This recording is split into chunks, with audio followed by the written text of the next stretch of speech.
Hello, trading is closed on the 16th of September 2024. We'll do our disclaimer, go over our calls, and then make some predictions.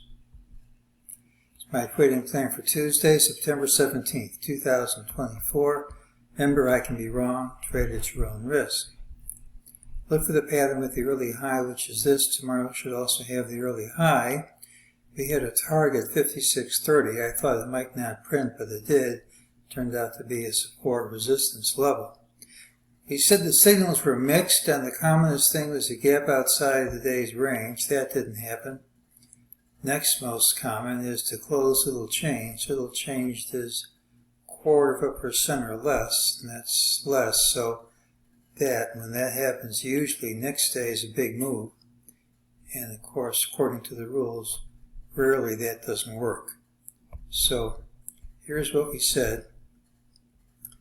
We got the close little change. Should be a big move next day, but once in a while it just doesn't work.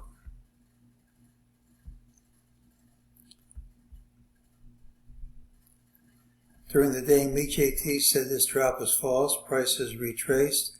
We got an ultimate buy signal and a buy signal with an optional lower target in the afternoon. Here's the lower target. Here's the buy signal. That's all played out. Well, as we said over the weekend, we have the time and we have the wave count for a top in this area. If there's no time and there's no wave count, it isn't a top. But the converse isn't true. If there is a time and there is a wave count, it doesn't mean there's a top. It could be some other time and some other wave count work too. What you have to get is a drop. And until we get a drop, you just can't be certain it's the right idea. If there is a drop, according to Carol Ann's work, it's a pretty big one. So if somebody wants to jump the gun here, there's a good risk-reward ratio because the reward should be very big. But we need the drop to complete the pattern. Well, tomorrow's pattern has the early high, which doesn't tell us where we open. Typically, it's a bearish day with a low in the final hour. If it's bullish instead, should see more strength in days to come. If this rally is to continue unabated, the market should gap over recent highs. That's because we have this trend line. And either you gap over or the line wins. The calendar and the wave count are compatible with a top in this area. Now, when those elements are absent, there shouldn't be a top, but the converse isn't true. Just because those things are present doesn't mean there is a top.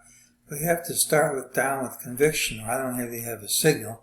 Even though I suspect it's going to work, I can't prove it. It's possible the market might wait until Wednesday's FOMC announcement to make up its mind about whether resistance in this area holds or breaks. You've got all we need for a top here if we start dropping. That hasn't happened yet, but the odds are big that tomorrow should be a big move, and usually it's a down day. So we'll have to see if that follows through. Till it follows through, you can't be sure, but I think that's what's going to happen. We just can't be positive till we get the break.